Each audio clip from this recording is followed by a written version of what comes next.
Welcome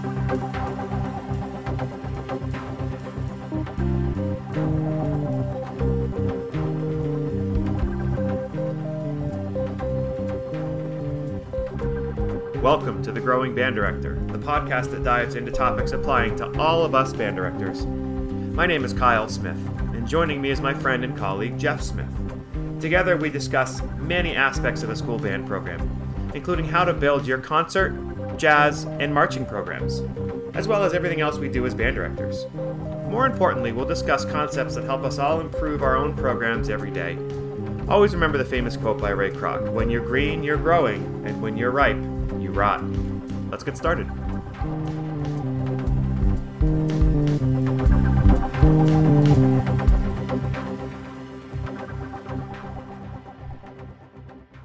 All right, everybody, it is so great to be back with you. I'm with one of my good friends, Mr. Tom Lizotte. Tom, welcome. Thank you.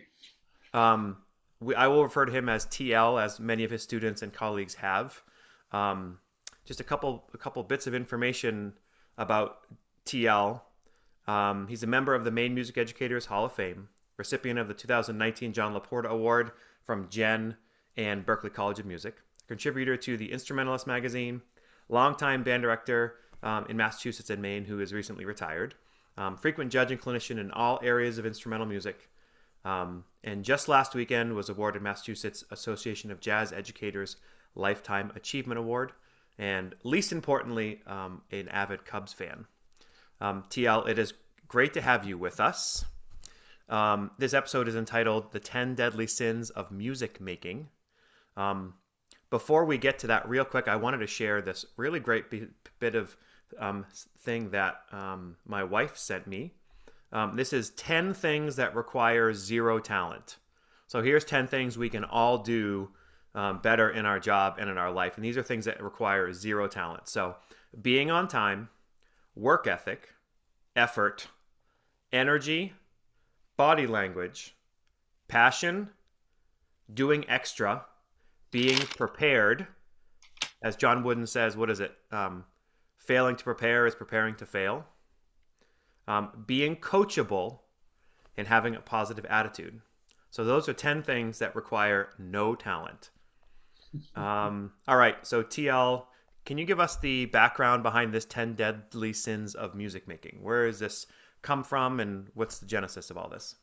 Well, Kyle, the way you started was great because so much of that filters into exactly what we're going to be talking about today. So the inspiration for this podcast came from a book that I've been reading by Richard Floyd. Richard Floyd, if you don't know him, is maybe the godfather of music education in the state of Texas. Mm-hmm. And he wrote a book, The 7 Deadly Sins of Music Making, in which he deals into a number of things that we do wrong as band directors and things that really cut things off at the pass. That was a follow-up book to, I think, maybe the best book on music education that I've ever read, and that's is The Artistry of Teaching and Making Music. And it really makes a significant case for teaching band as an art as opposed to teaching band as a craft. And he looking at it in terms of that is a great advocacy for us, because right now we play by other rules. We play by the math science aspect of things rather than the uniqueness of what we do. So it was those two books who really inspired me in a number of ways. And anything by Richard Floyd is just absolutely, it's money in the bank. He's just one of my heroes, I got to tell you, in music education. So. And what's one? Just wanted to jump in. Yeah. TL, you seem to always be having the next book and reading the next thing, which is great. You're actually the inspiration for the title of this entire podcast. If you're green, you're growing, and if you're ripe, you rot. I think you were the one who introduced me to that. So you sort of epitomized that. I don't care how old I am. I think Clark Terry said the same thing. I'm still trying to get better, no matter what age we're in. So how do we want to dive into this? Are the 10 that we have, is that 7 from him plus 3, or is it sort of loosely inspired by? No, it's loosely inspired, so it's like Yep. 10 of things that I've been thinking about. So Yep. it's interesting because in terms of the lifelong learning thing, that's where I'd like to get started. But I read this great quote actually just yesterday from Duke Ellington, and this is fabulous. Stagnation ain't going to look good on me, I'm sure. So Duke Ellington was learning until the very, very end, and he is one of my creative and artistic inspirations. So, the first thing I'd like to talk about today is the concept that thinking that you're fully cooked. And there are teachers that go out there that they feel that learning ends with the last day of college. Hmm. And it's actually absolutely to the contrary of Kind of that. where it starts, right? Yeah, it's not the end, but it's the beginning. And the thing is, Kyle, if we expect students to learn, then we have got to be learners ourselves. And I had several great situations happen in the course of my teaching career, particularly the latter part of it, when we all have bands that are a little bit less talented, depending upon the flow of talent in the room. And why is it that some programs are very consistent in their achievement levels, and some others are like up and down? Well, if you have a situation where you might not have the strongest freshman class, are you going to wait like 4 years to have another good product? And the answer to that is no. What can you do to influence that? Well, the biggest thing that you can do is, as a teacher, I found this, that when I got better, my groups got better. Yep. So it's really, really interesting thing that in a couple of situations I can recall very, very vividly when there was less to work with. So I looked at it and said, well, I've got to plan better. I've got to program better. I have got to learn more. And I just very simply have to be a better teacher.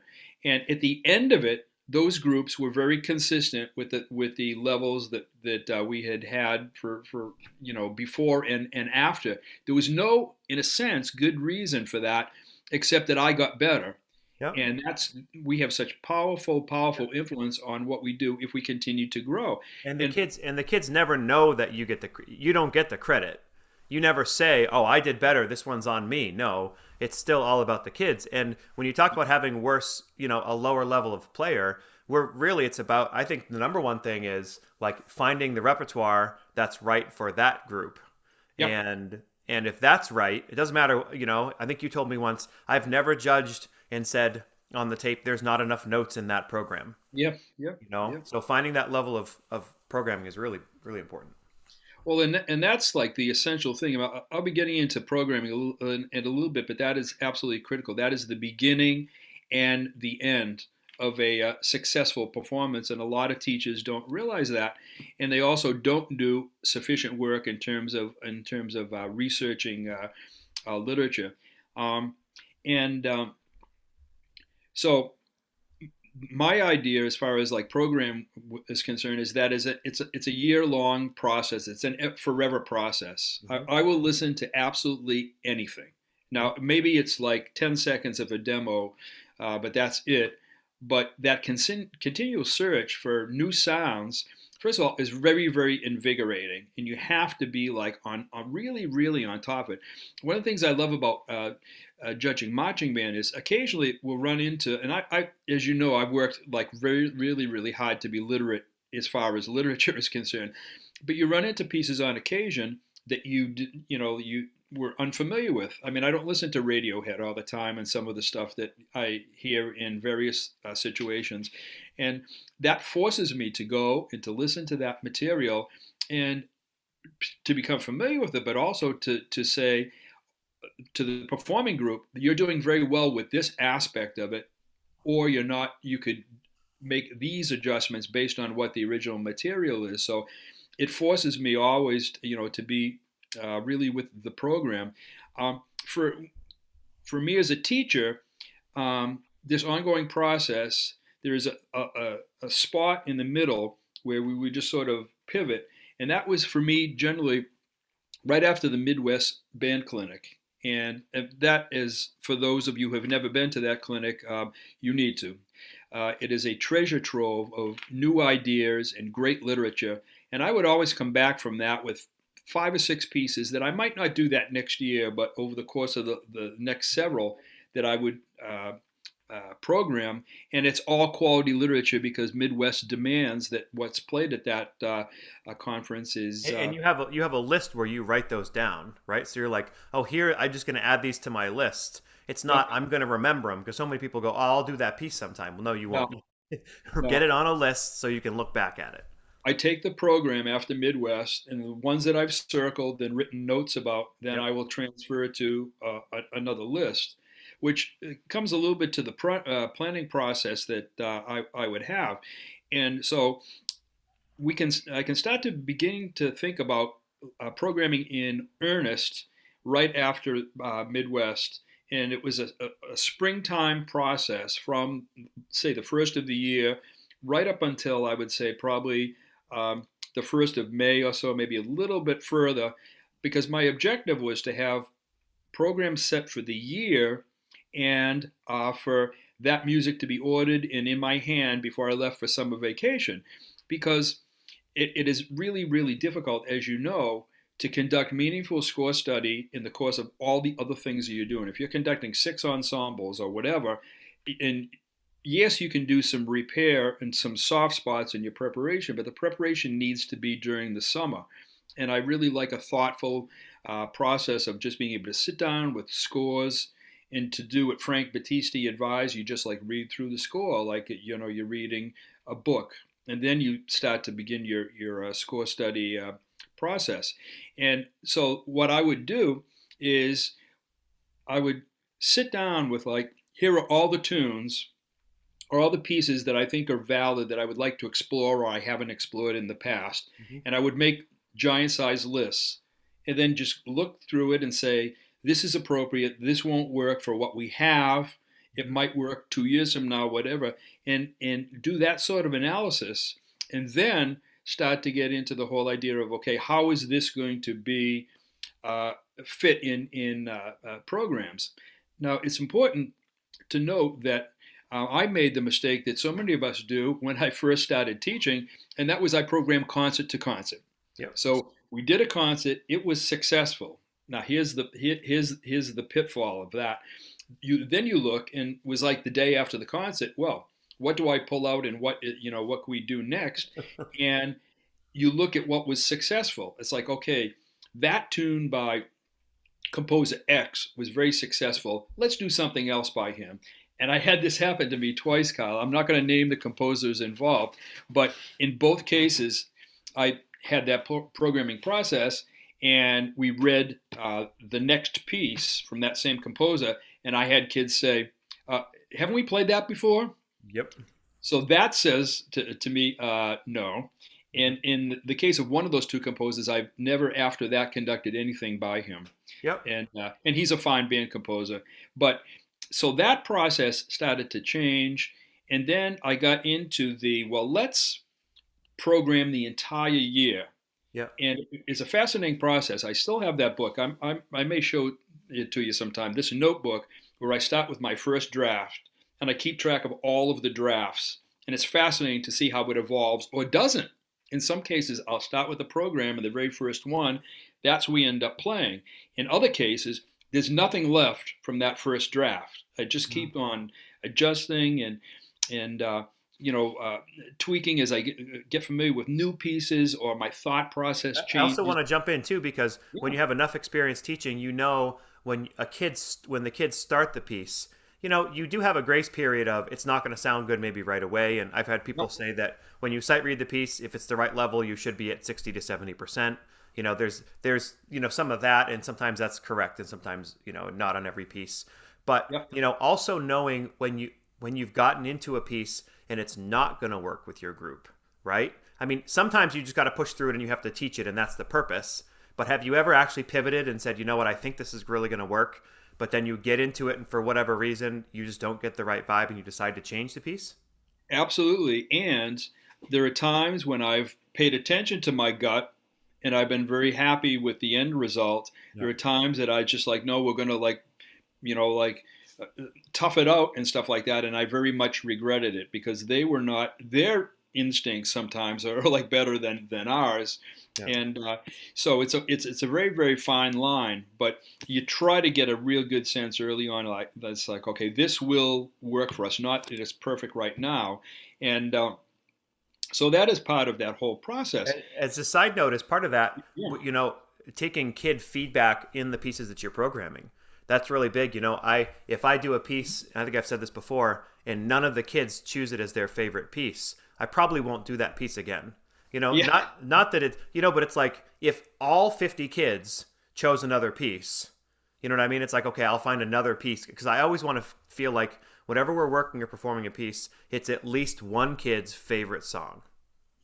yes, because that might be the one kid who's really really very insightful about things and not dealing with it necessarily on an emotional level. It is a very fine line, and I always would try to like really like zero in on what kids' reaction to stuff is, because if they don't enjoy doing it, then they're not going to enjoy the experience. There are some pieces that they will enjoy immediately.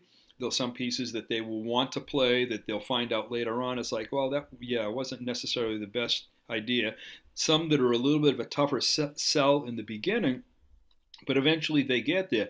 And my approach with that was, if I'm doing something I know it's going to be a real stretch and it's very, very meaningful, um, and the reaction in the beginning is like, you get a sense that they're not really getting it or digging it. Mhm. I would work it in very small segments and Mhm. just like maybe 10 minutes here, not to try to like beat them over the head with it, but to say, to expose them to it. And then it gets a little bit better. And then all of a sudden they start to understand, hey, this is like really very good. I didn't like it, initially, but, and it was always a great thing at the end after a concert to have a kid walk up to you and say, I really didn't like that piece in the beginning, but now it's my favorite. And I'm sure you've had that same experience Yeah, a through. piece that comes up to me, two pieces actually by one of our good friends, Andy Boysen, that Yep. sometimes hit that. One is Conversations with the Night, the other one is Yep. I Am. I mean, two great pieces of music that are very different, but you could see at the beginning kids like not understanding it. By the end, it could be really impactful. Well, think of it, a piece like "I Am," which is, I think, one of the finest pieces written in the last 30 years for a concert band. Think about the concepts in there. Now, it's technically pretty modest, but you're talking about aleatoric music, and you're talking about a very dark subject matter, and it really stretches them emotionally. Listen, there's a car crash in the middle of this piece, Yeah. but what you can do in terms of teaching expression and a true musical experience with something like that is absolutely irreplaceable. And in every time I've conducted that piece on numerous times, in every single situation at the end, the kids are like, "This is really, really good." Hmm. And the other thing that I like about that piece is a little bit of a side trip. To me, it exemplifies Andy's personality and his great, great warmth. I mean, if he wrote a piece and said to us, "Well, this is this piece about me," who I am as a human being, it would be that. And a little side Midwest side trip on that. The first time I ever heard that piece, it was back in the days when Midwest was at the Hilton, and I saw this great, great group, I believe from Texas, uh, performing it in just the opulence of that ballroom at the Hilton and everything else. And it was just such a poignant thing. And I literally, at the end of that performance, and it was such a great performance, but I had tears in my eyes. And I like went home and said, we are going to do this piece at some point in time. So that, really gets to the quality of literature, but the various experiences that you can have with this stuff. So Great. So, yeah, just to kind of catch people up, this is posted. If you go on the website, that's on the description underneath the podcast, you'll see these 10 deadly sins listed out. So, we're kind of melding them into each other. But I think, TL, we've done the thinking you're fully cooked. yep, The next one was programming by going over the file cabinet and taking out whatever looks good. That's yep, also a no no. And then yep. programming music that is not suitable for the ensemble. Yeah, let me get to a few of those. Yeah. Um, I, I just wanted to actually finish with the programming process, and that I happen to mention. It's like, well, now we do. I program the entire year, kind of thing. Yep. but there was a further refinement that came to that, and it was I looked because we normally did 3 concerts. So what's the target piece of music for the year?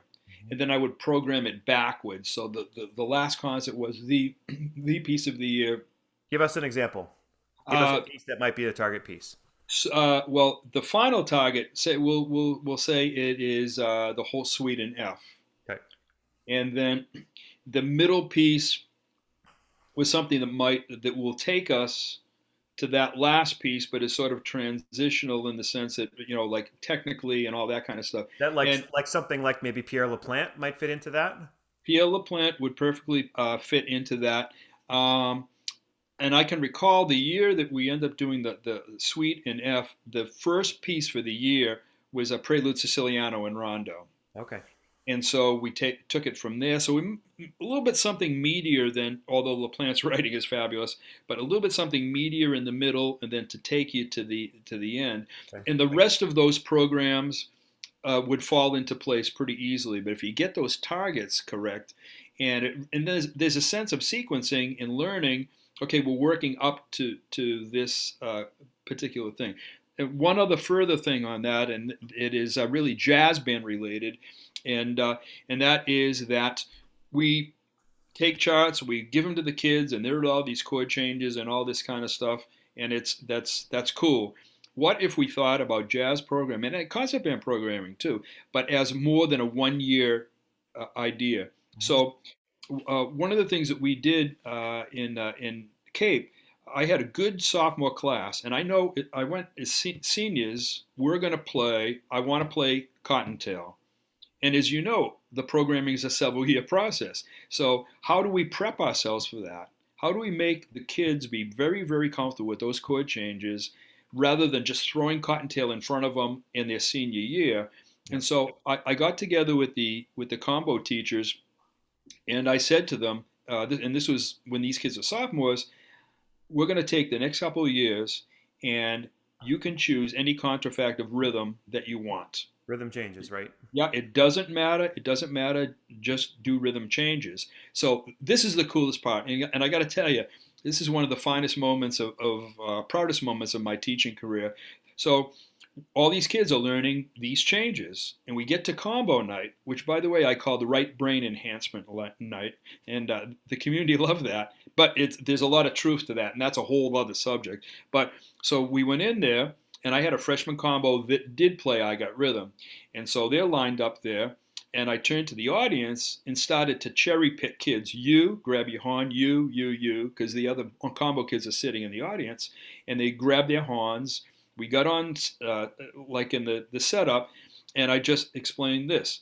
I said, rhythm, I got rhythm in B flat, uh, 2 choruses up front, 1 chorus apiece for the soloists, and we're going like right down the line, 1 chorus out, and we'll do a sustain note at the end. Yeah. And that was the only prep. They had never played before or after together, and we got through that. And it just proved the whole idea of lingua franca, this language that is so universal. And then Yeah. when we got to play Cottontail, it was really successful, and there wasn't much we had to do with the soloists because they were so ingrained with it. They had played it for several years. And for anybody who's listening who doesn't know rhythm changes, it's based on the famous tune "I Got Rhythm." And there's, Count Basie used it on "Jumping Up the Woodside," and hundreds of thousands of tunes since then. But basically, in its most basic format, it's AABA, Mm-hmm. and the A's are in one key. Now there are a lot of variations to it, right? But in the very simple sense, it's in one key, and then the big part is the bridge, which goes to the 3 chord in a major format, and then the 6 and the 2 and the 5. So you have to be able to manage the bridge first and foremost, and then once kids can do that, you can give them different versions of the A section, which have other chromatic notes as well. But if people don't know about rhythm changes, I think TL, we haven't talked about this, but besides a blues, rhythm changes is another huge form that kids should learn to master as they're improvising. That language is 85% of it. And by the way, I'll tell you, I have to admit that I'm still learning the best way to teach the bridge on that tune. So, If uh, they know their major scales, it helps a lot. yes, it does indeed. So the one last thing that I'd like to finish on this aspect of the fully cooked thing, because it's such a favorite subject of mine. Um, I really believe that the larger part is for us to be very well educated and can continue that, as we talked about lifelong learning thing. By the way, kids pick up on that. Yep. They know when you're continuing to learn.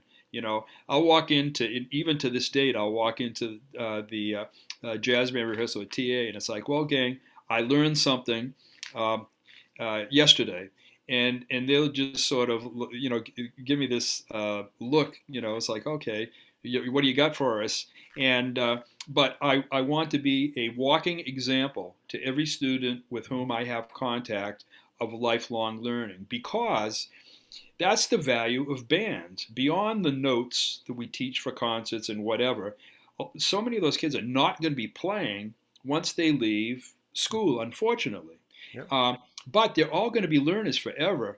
And we can educate the total child by really being committed to this whole idea of lifelong learning. We need to be a great example for them. So, one of the things that I try to do in terms of my overall making myself better is um, I read everything that I can get my hands on. And generally, I have three books going on at once. Generally, a jazz history book, because that is my hobby, you know, and maybe a composer biography. Self-help stuff, I'm really, really into that sort of thing. I just read a thing called The Four Agreements, which is really, really excellent, and it's made my teaching so, so much better. These four simple little concepts of things that you can do, and then I do generally read something for fun, like a John Grisham or something of that particular nature. But it is always a book or a score in my hand, because that's just the way that the way that I learn best. That's Um, great. I worked for a guy down in Massachusetts, a legend in music education, Paul Paul Alberta, Alberta. right? Yeah, Paul Yep, Alberta. yep. And he said to me at one time, he said, Tommy, I'll um, I'll learn the last thing I learned when they throw the last shovel of dirt on my face. and that when you work with somebody like that for 5 years, they really have a profound influence on you, as Paul has. So my objective, honest, and to this day, I practice this. I wouldn't lie. I want to learn one new thing by 7 o'clock every morning. One thing, whatever it is. It's not, and never ever planned. So um, yesterday, I was listening to a big band recording with a trumpet solo on it, and that's like the first thing I get up. I'm doing my morning stuff. There's a recording of some sort, some kind of music going on every day. Well, in this case, the trumpet player on the album uh, reminded me of this guy who was a studio player in the 50s in New York, Bernie Glow. For some reason, that name popped into my brain. And so the first thing I did is I just like sat down at the computer, got on Wikipedia, and checked out Bernie Glow, and it was just one other little piece of information that I had. That sort of curiosity, I believe, whatever success that I've had as a judge, it is related to that. Hmm. That curiosity, being like wanting to know every possible thing that I can about the subject matters at hand. And in Westbrook, with your staff, you've seen that approach in action, because when we were evaluating your show last year and all that art, well, it's like that's going into the candy store for the kid. But and the process, it was like, okay, I want to learn this about that aspect of Picasso or Jackson Pollock or whatever, and getting all that information allows me to be able to give a little bit more of an informed opinion to the group's concern, and I suspect that that's something that they value and appreciate. Uh, Yep. and but that's part of the vitality of all this, which is so cool. So And when everybody, if you're a judge, you should be able to ask any teacher when they're programming a piece for their kids, like, what's the purpose of this piece? Like, why are they working on it? And sometimes it's for rhythmic concept, sometimes it's for a key, sometimes it's for a time signature, sometimes it's for a musical something, right? But there needs to be some sort of purpose for it. It can't just be they like it or we like it. I mean, very rarely should it should it be that, right? But think about like why what can this piece offer? And I got to tell you, sometimes I say I'm looking for another 6/8 piece and then I'll find it. But sometimes I'll just find a piece I really like and say, "Oh, we should do this piece with this group and this is what they're going to learn from it." And you kind of put it in that category. Absolutely, and you're bringing this up brings us actually to point number two, which is how some people program, and they just like go to the filing cabinet and they start rifling through, and the first thing, oh yeah, this would be good, and this would be good, and this would be good. I've seen people do this, Yeah. and this is that concept because they find three things that'll they think will work, and there's no thought process beyond that. And so the whole idea of having a strategy when you start the year is very, very important. And understand that the success or failure of your performances is totally related to what happens before you put a note of music in front of the kids. Yep. You used to tell me 90% of the success happens before the first downbeat. Oh, it is because sometimes, and I learned this a lot in my years in drum corps and marching band, when the writing is not correct, and I've lived through some programs, it's like, I know these are great kids, they play well, they should be successful, but what's in front of them is not going to allow that to happen, and invariably that's what happens. And as a tech, it's frustrating. It's like I know this is not going to be successful. But on the other hand, I've seen situations. I remember one year with the Boss Crusaders, Jay Kennedy was the brass writer, and of course one of the very best that ever has done it in the drum corps activity. And Boston had that year not a great amount of talents, and that was one of the most successful corps. They were like fifth at DCI because the writing was so correct, and Jay made all of those adjustments going on. Hmm. So you really need to make sure that the program is suitable for the group, and not like I'd like to conduct this piece, Right. or to have the attitude, and some do, and it's well intended, but I wanted my kids to experience this piece of music. They Well, can't play it, they can't experience it. no. And yeah, despite what Vaughan Williams said, something about good music is worth playing poorly or something like that, I've never ascribed to that theory, Yeah. but I've seen people like really get themselves or their groups into trouble with that. And if they thought just a little bit more, so an example, say, the folk song suite, okay? It's an okay high school band, uh, but you can't. Or a better example is actually the suite in F, the Holst. Um, it's like, no, your band can't really play that. But I want to play the suite in F. Well, think back one step and look. It's like, hey, wait a minute. Robert Longfield has done a cut down version, and Yep. his stuff, by the way, is great. We can experience this piece of music and without getting ourselves into major trouble with it. So you have your cake and eat it too in that situation.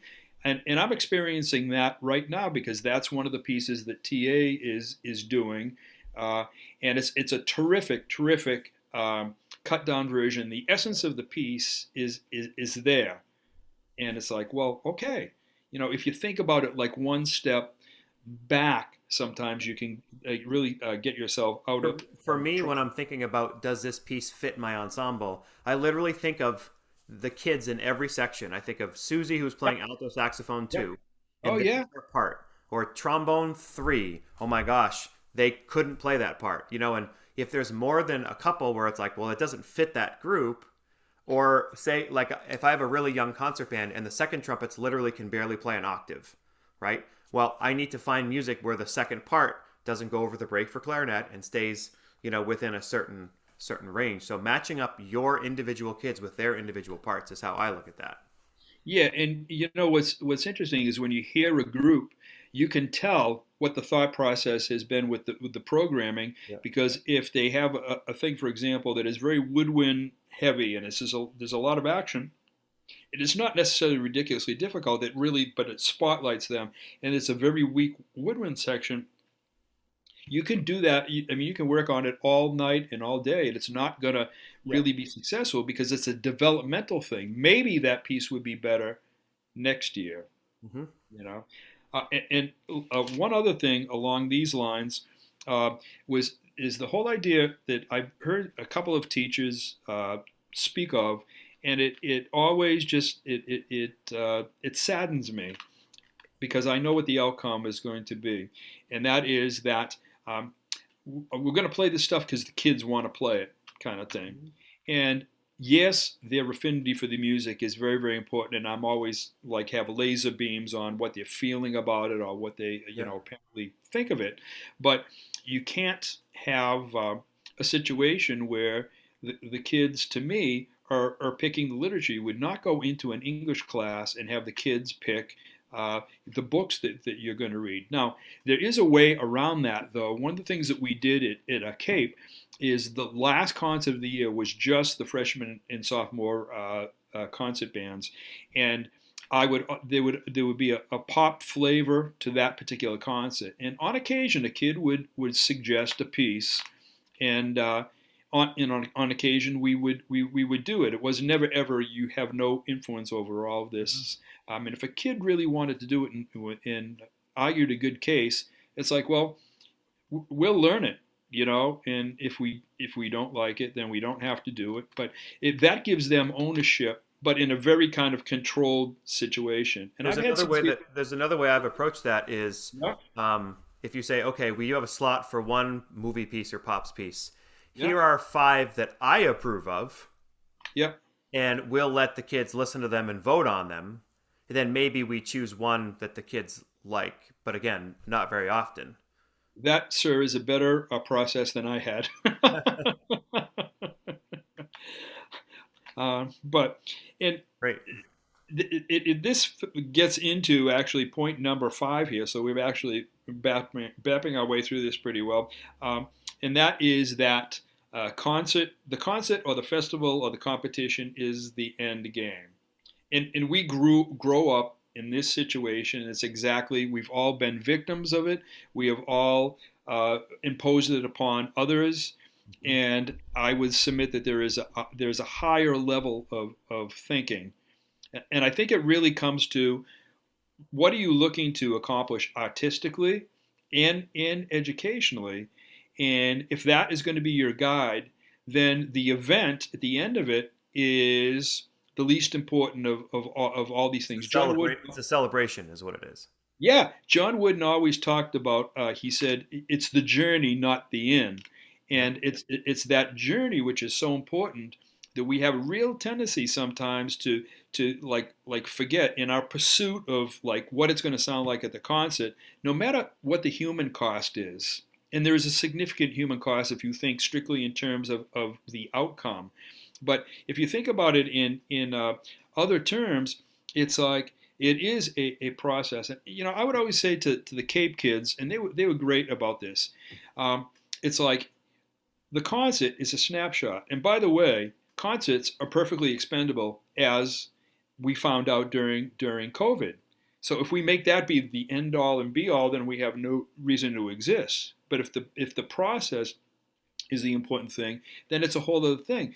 And that would allow me to say to the kids, sometimes the snapshot is not a beautiful snapshot. And I always refer them to my mother, who, when she takes snapshots, she always cuts people's heads off. And I said, that doesn't mean that they've been decapitated. It's just like this one moment in time.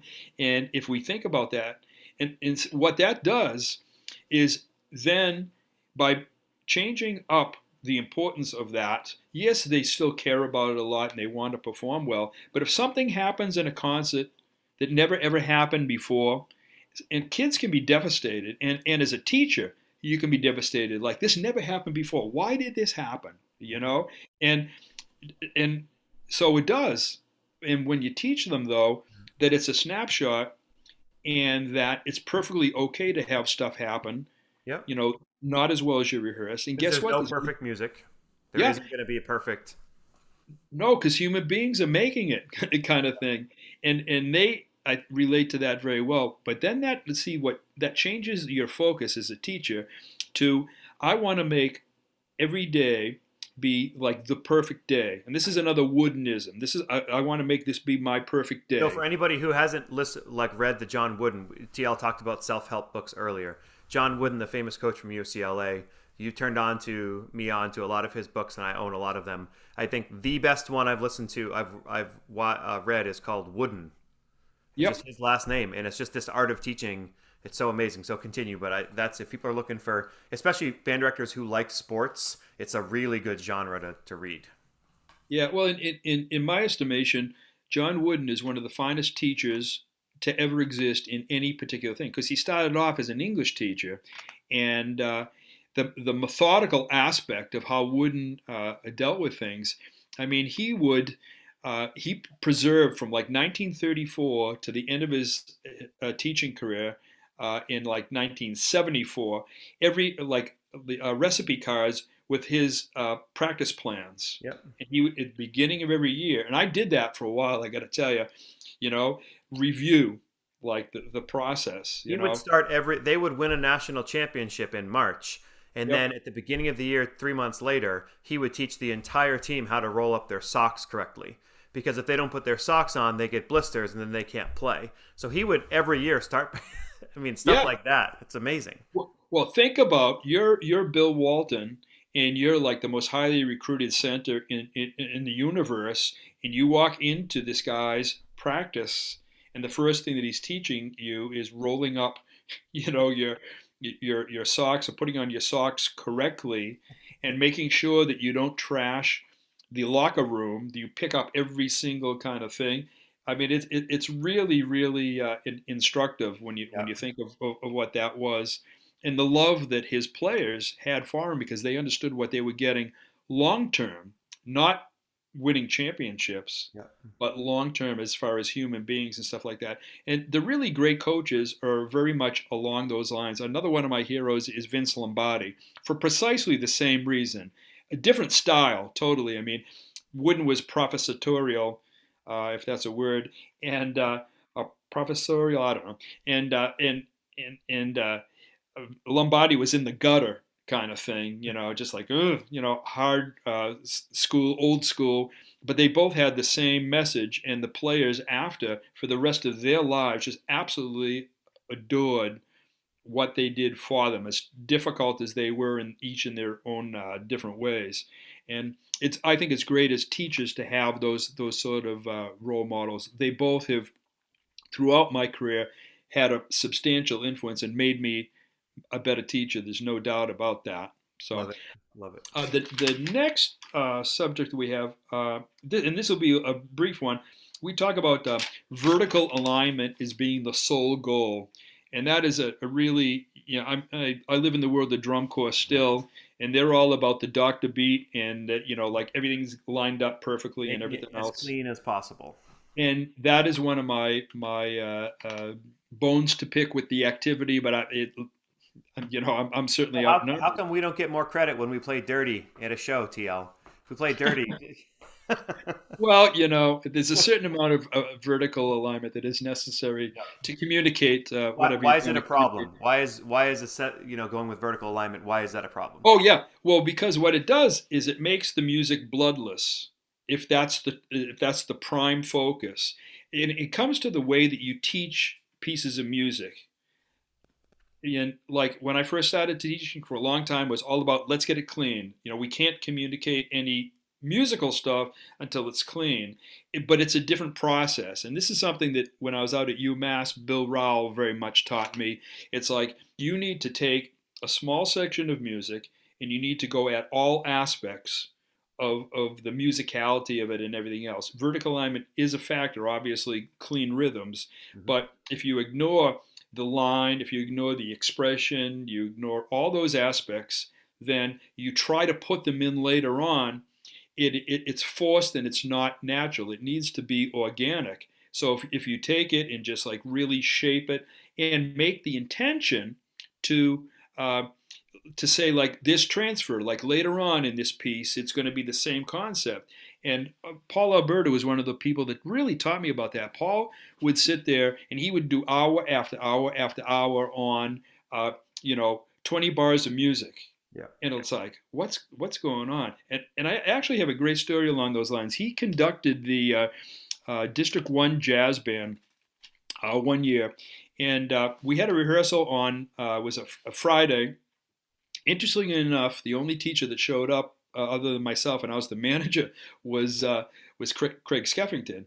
Mhm. And so Paul, at the end of the night, I mean, he had a little bit of this, a little bit of that, and a little bit of this. He played through nothing. Nothing, no, oh, like one, hey, let's do a run through of this piece. Nothing. It was all over the place. And you just say, what's the deal here? And so we finished the rehearsal, and so Paul was having fun with Skeff, and he just said, how'd you think things went? And and his and Skeff's thing was, well, yeah, I thought it went pretty well. I was surprised you didn't run through anything or anything like that. And Paul said nothing. He just looked at him. He said, I think things went great. So we went to the next day, which was the rehearsal, the district meeting, and then the latter part of the rehearsal. And so we show up the first part of it in like the first hour of rehearsal. It was the same thing. He didn't go through anything. He went back to the stuff that he had done before. It's like, wait a minute, you already taught that. What's, and we're looking at each other kind of thing. But at least I knew his modus operandi, having worked with him. So we go to the district meeting, and an hour later, we go back to the rehearsal, and all of a sudden he's playing this stuff, and like, it sounded great because he very simply took the concepts that he laid out in the beginning, and it's like, okay, this transfers. And he would never ever say it in those specific terms, but that was going on. All of this transfer, and all of a sudden, what seemed to be a disaster band in the course of like 1 hour was completely flipped. And at the Because concert, he knew the essence of each piece, and he was able to take the key components to that piece and work on those. absolutely. And he would also go at it from the viewpoint of, okay, these are the things that are like the nasties in this thing. If we get this mastered, then the other stuff that surrounds it will really, in some sense, take care of itself. And Yep. he was teaching an aesthetic and an approach. And it was, I wish that everyone could have been in the room, for those rehearsals, because it was just absolutely a textbook. So the next thing we have on our list is that judges are the problem. And this is one I grew up with, again, in drum corps. And it was just, I'm it was so unfortunate that our staff dealt with it in this way, and that was that they would always refer to a specific, oh, these guys don't know what they're doing. They're the locals and stuff like that. And if we go out of state, we're going to really get these great, great judges who are the same level of judges that we were dealing with every week, but we didn't Hmm. know it. So we'd cross the line into Connecticut, and all of a sudden those guys are geniuses. You know what I mean? It's like, no. And so when you have any sort of a group that's evaluated, and it's more difficult in a competitive music thing, but this absolutely applies. The judges are not the problem. They really aren't. Are some better than others? Yes. Is judging improved? Yes. And I'll say particularly in the state of Maine, since Jim Vitigliano took over the marching band thing, he's really, really worked to get the best possible people. So the quality of judging is improving, but a lot of it comes from the mindset of the teacher. And the And kids so will the kids will act like the teacher. there The is there culture is is set by the teacher. there's zero doubt about that. When kids can't deal with competition in the right way, it's because that's what's been taught. The old thing from South Pacific, you've got to be carefully taught. Well, that's in that situation, that sort of a mindset. And thankfully that has changed very, very much up in these parts down through the years. But if the teachers have the right approach with the kids and very respectful for what they're getting, the kids will respect it too. And I can speak as my role as a chief music judge for mass judges. This is like an ongoing discussion for us, and the whole idea is we're looking to have a symbiotic relationship between the judging community and the groups that we adjudicate, Hmm. so that the groups feel that the judges are an extension of the staff. and we're in this together kind of thing, as opposed to here's this other force out there that doesn't want us to be successful. I mean, I can tell you as a judge, judges never ever enjoy like we're adjudicating a very, very poor performance, because we feel, and most times it's teacher related, the reason that Yep. it's not a good performance. Yep. But you never ever want a group of kids to sound bad, and you always want them to be successful. So we bend over backwards to achieve precisely that. And it is part and parcel of what MJA is these days, and we really, really believe that we work together. And I think that the relationship, excuse me, between the judging community and the bands has improved a lot down through the years.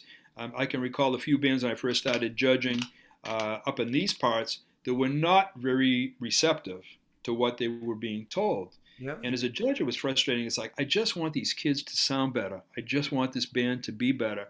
And the teacher sometimes was getting in the way. So That's like there's the phrase I like that says it doesn't matter who's right, it's about doing what's right.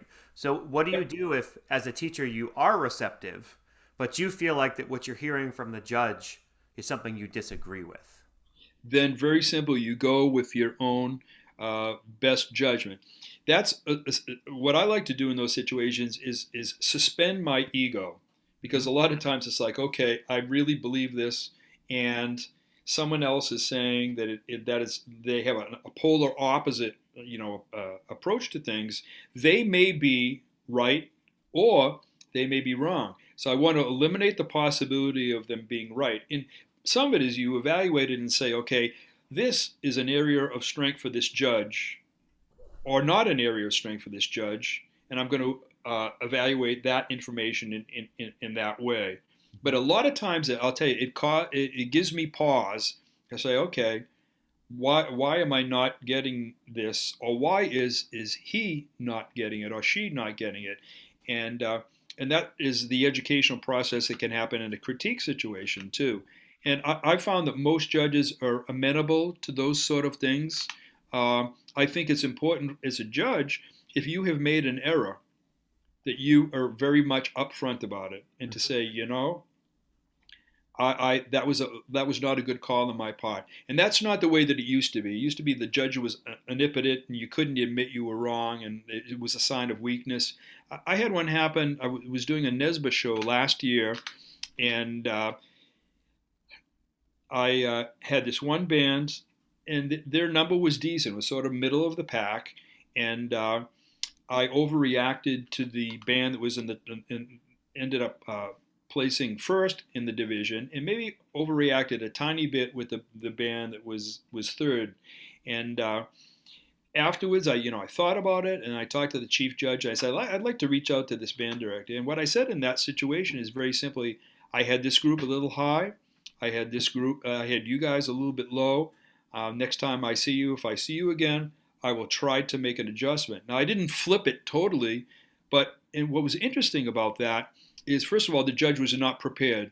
I mean, the band director was not prepared to have a judge, like make that sort of admission. Yeah. And I didn't think it was admitting anything that made me seem weak. It's like, no, I have to do what's right in this situation. Mhm. And the director was deeply, deeply appreciative of that interaction. And what could have been a negative interaction was a really, really positive one. Right. And so we can, if we treat things in that way, the dialogue just becomes so much better, and so much more of benefit to the groups, for sure. That's so great because kids know everybody's human. So Yep. understanding those mistakes is big. Oh, and it's tough. I got to tell you, when in the days in which the state jazz festival was A bowling trophy. well, yes, the trophy thing. Uh, One of my groups ran into a thing where the judging, very simply, was not was not at the quality that it needed to be. I Mhm. mean, we were doing a Moat and Swing, actually, and I had to tell you, I listened to that recording probably 200 times, because it was a repertory band. We wanted to get every single detail correct. So we went to the district festival. Doug Owens was judging and Chris Oberholzer, and both of them said, interpretively, like you like hit it. This is really good. You have some technical things to work out, but interpretively, it's it. We get to the state festival, and one of the directors, who was not from a fabulous background, but I mean, one of the judges rather said, "Well, in this piece, when you add dynamics and you overdo them, it detracts from your performance." So they'd never Every, listened to the original. no, because they didn't have enough knowledge to understand that New Testament's Count Basie was wildly expressive as far as the dynamic contrast, but the stuff before the so-called Old Testament bands were very compressed. In the days when Lester Young was in the band, so that was one thing. And then on that same panel with another judge, we were doing Oklupaka. No, I'm sorry. It's actually on Molten Swing. And so on the Basie recording in the 50s, Frank Foster was the tenor soloist. He was also emulating Lester Young. And Lester Young had a very compressed tessitura that he used, and very compressed in terms of the emotional highs and lows. It's just this. It was beautiful sound and beautiful notes, but that's what it was. And so we had one of the judges, and he expected the saxophone player to play like Michael Brecker or something on this piece. Oh, you got to do more X, Y, and Z, which was exactly contrary to Yeah. what the kid had been taught. And so the kid comes up to me afterwards, and he said, "What's the deal?" And it was really, really tricky. It was Mhm. really tricky. And all I was able to say is, well, he looks at it a little bit differently than I do. I couldn't say any more than that. Rather than, in both cases, they didn't know the literature, and Mhm. so therefore they gave the wrong information to the group. You know, and And that's when, as a teacher, you're kind of pushing the judge to learn more. oh yeah, and so that actually was the impetus for us stopping to doing the state jazz festival, Yeah. because it was a fork in the road. I really believed with Cape, the repertory band was where all the real basics we were able to teach them, and it was a very special thing because it was unique. And I looked at it and I said, it would take me 15 minutes to program something that these guys would love, and we would win the bowling trophy, and maybe. And I looked at it and I said, no, we can't give up something that's very, very important, because as well intended as they were, they didn't have the background to be able to evaluate us Mhm. properly. And that sounds like a little bit, like uppity kind of thing, but it isn't. At a certain point in time, when you have enough experience, and that really comes around to your original question about having a disagreement with a judge's viewpoint. At a Yep. certain point in time, you really, really, with humility, have to trust yourself. Great. Okay, So we have yeah, three more on here, and I want to remind yeah, people that if they go on the Growing Band Director website or click on the link below the podcast, you can click on this and find it, the 10 Deadly Sins, because I have it printed out and on my bulletin board in my office, because it's just to see the bullet points really makes it super clear as to all the things. And our conversation is sort of running together, right? But these are very kind of maybe distinct different things for us to think about. So the last few are all about parents and kids. yeah. Um, a lot of times we look at a parent interaction as a chore rather than an opportunity. And I read recently something that was really great, that a teacher's first interaction with a parent should be a positive one, Mm-hmm. because parents just hear from teachers when the kids are not doing a good job. And one of the things I got into a habit of when I was teaching at Cape, and this really, really paid off in so many ways, is that if a kid was doing a really good job, I wouldn't email them. I wouldn't even call them. I would just like sit down and write them a little note. You would be very proud of your child because of X, Y, and Z. And so many parents, came back to me afterwards. It's like that was like so neat, because they want to get positive reinforcement. They're trying their best as parents to do a good Yep. job. And every once in a while, you have a parent in that setting say, boy, I didn't recognize my kid. They're a lot different at home.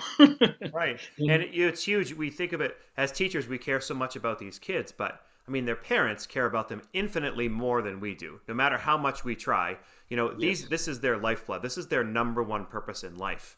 So yep. just understanding that, you're right. The parent has to be on your side and they have to want what's best for their kid. And if there's some sort of fight there, yeah, there's a chance there's a wrong on either side.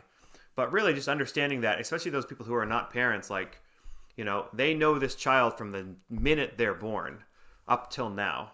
So trying to learn as much as we can from the parents while also educating them and educating the kids. And that's why I loved Parent Teacher Night. We had them a couple times a year in Cape, and I would get a lot of parents, like maybe over the course of a couple of days, 50 parents, and that's pretty. I mean, it's a pretty intense thing where you just like zeroed in on one individual for those 10 or so minutes, but it's really, really intense. Very few problems. I mean, every once in a while, a parent would mention something, or like my kid doesn't practice a lot, or whatever kind of thing. But a lot of times you can get insights about the kids Hmm. when you're just like when you're talking to parents, and that's what I loved. And I would always say to a parent, um, you know. Um, I love a good conspiracy because if Hmm. the parent and the teacher is on the same page, you're really going to get some positive benefits. And when I was in Cape, we had there were twins, identical twins. One played trombone, the other played trumpet. Good musicians. Their granddad was a cantor in Portland, the Messerschmitts, and multi-talented. I mean, they played piano and they played guitar and like whatever. And so the father would come in, and every for 3 straight years he came into parent-teacher conferences, and the conversation would be, boy, I'd like to have the boys, into the, like join the jazz band. I think they would really love it. They would get a lot out of it. And the father's, oh, don't tell me that because I've been totally unsuccessful. I've been trying to get them to do it. So anyway, this happened 3 years in a row. The fourth year, when they were seniors, um, both of them joined jazz band, and it wasn't because of anything that either of us did. It was one of their buddies said, "Hey, you ought to join jazz band." They joined it, and then one of them came up to me at one point in time and said, "I wish I had done that before." Yeah. And I just like, yeah, yeah. I've been telling you that for 3 years, and the father and I had a good laugh about that.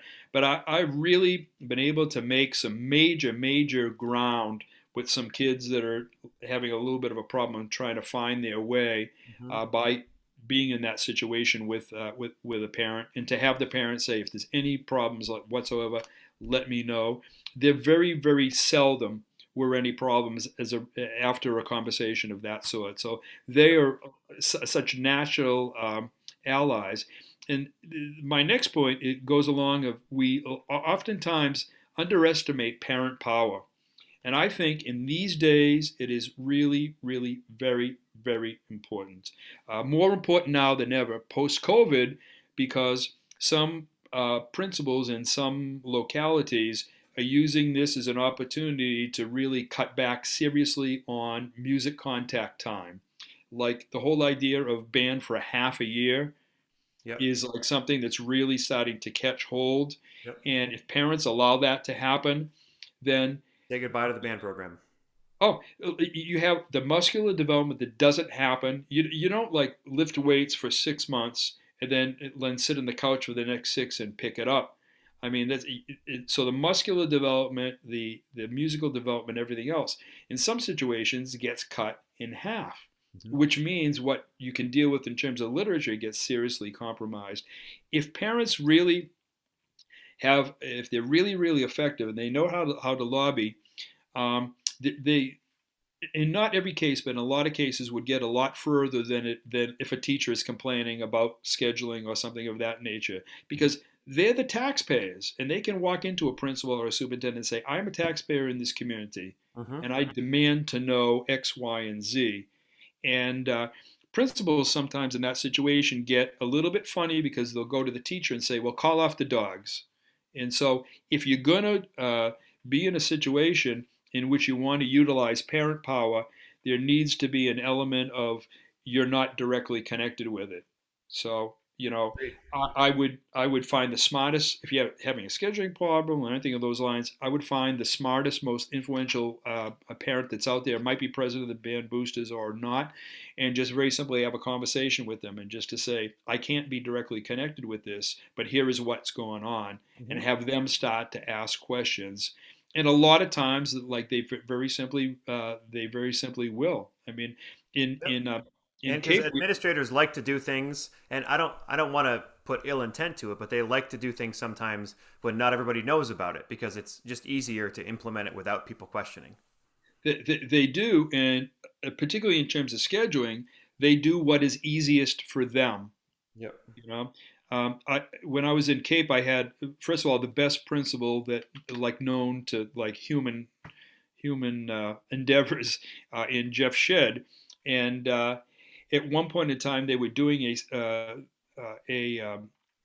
adding a lab for one of the science courses, and he picked up the roster for the Wind Symphony, and it's like there was like 20 kids that were missing.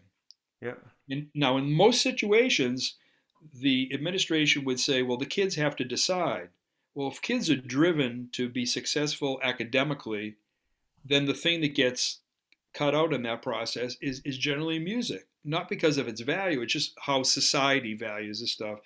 So in this case, and Jeff Shedd forewarned me because I didn't even know what the deal was, and he said, "Yeah, there was a problem with your schedule, but uh, I'm on it." And so he sat down and, with the director of guidance, hand scheduled every single one of those kids so that they could take the lab. They could also take the Wind Symphony. He Yep. just moved stuff around and stuff like that. A lot of times, guidance offices don't think outside the box. They don't think in terms of like, well, there are other options. The easy thing is to say the kid has got to choose. That's the easiest thing in the world to say. Yep. And that's where parent power comes into play too. It's like if they sit down with the guidance counselor or the principal or whomever and say, my kid needs to be scheduled for band. I don't know how you do it. Let's get creative with it, but you have to do that. And that will get a lot more influence than letting them make that particular decision. And the whole thing about, well, you have to choose, that is a false equivalent. Yeah, you don't. And so, actually, the one last point that I had, giving up on a kid, and Walter Chestnut was perhaps my biggest mentor in education, the trumpet teacher out at UMass, really responsible for any success that I've had in this field. Hmm. And he had a statement that he said to me one time, and he said, Tom, you need to realize that there is a child behind every instrument. Yep. And that to me was profound because it caused me to take a look at my rehearsals and interactions with kids. I flipped the switch. It's like, okay, I'm the kid. What are my feelings about TL right now? Well, how I'm being dealt with and everything else. Tom, And Tim Lotzenheiser says that. He says, clasp your hands together quickly, right? And then he says, now quickly do it with your fingers in the opposite way, and how awkward that is. And he says he uses that as looking at at something from somebody else's point of view. Oh, and the thing is, it's humbling. Some moments that I've had in my career, not a ton of them. I was fortunate to have, I think, good relations with most of the kids that I ever taught. You're never going to be the answer for every single kid down the line, but there were a few cases that I looked at it, and it was really humbling. It's like, oh, I wish I could start all over again with this Hmm. situation, or I wish it would be something different. Uh, but that's really, really valuable in the overall scheme of things, and it allows you to see the world through kids' eyes. Every kid that we have, Kyle, has aspirations and hopes, no matter how together or not together they are. Whatever, there is something they want to achieve in life. And of course, if you can find it out, that's so much the better. But if we look at it in that most kids, or all kids really, that I've ever dealt with, want to do the right thing. And Yep. sometimes they're not as successful at it. The other thing is that kids learn at a different rate. So that not only in terms of the musical skills, in terms of social skills and being able to deal with an ensemble, you know. And Hmm. so I find myself, the more that I do this, becoming more and more patient with certain things that are hard Absolutely. to to fix. You don't just walk in and say, "Bam, this is what it is," because that's not how kids are at this point in time, and that's not the worst thing in the world. If we have to be able to, in our own mind, justify what we're doing, I think that that's great. But I have to be willing to have an interaction with a kid in a very anonymous way, like 5 times a week about a cell phone. Yep.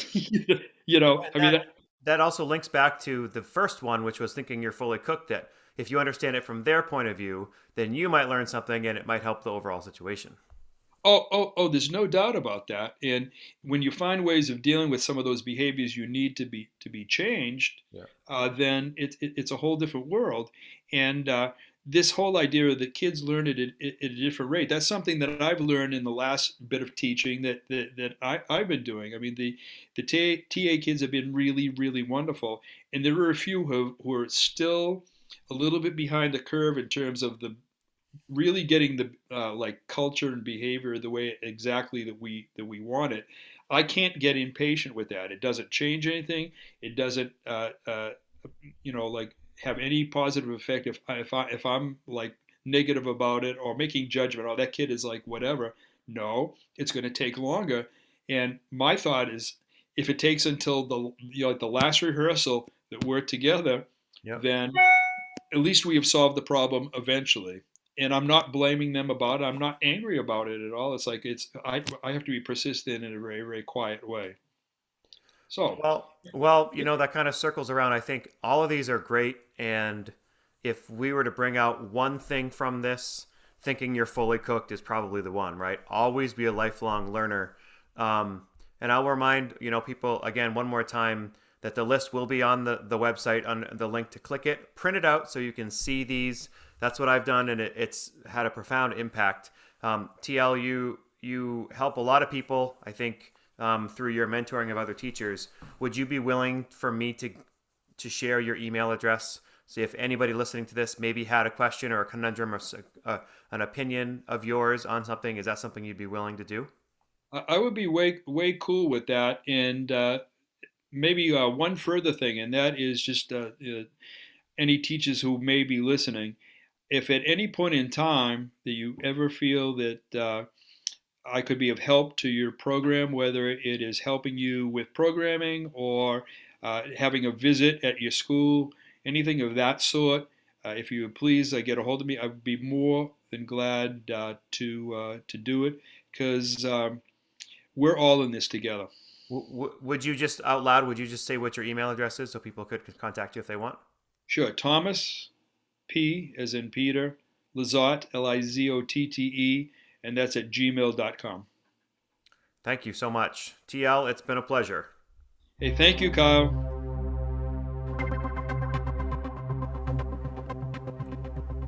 Thank you for listening to the Growing Band Director podcast. If you enjoyed this episode, don't forget to subscribe. And if you want to help spread the word, please give us a 5-star review and tell your band director friends to subscribe too. We're available on Apple Podcasts, Spotify, our YouTube channel, and wherever you listen to podcasts. Also, if you have the time, we highly recommend the After Sectionals podcast for more great listening. Thank you for listening to the Growing Band Director. See you next week.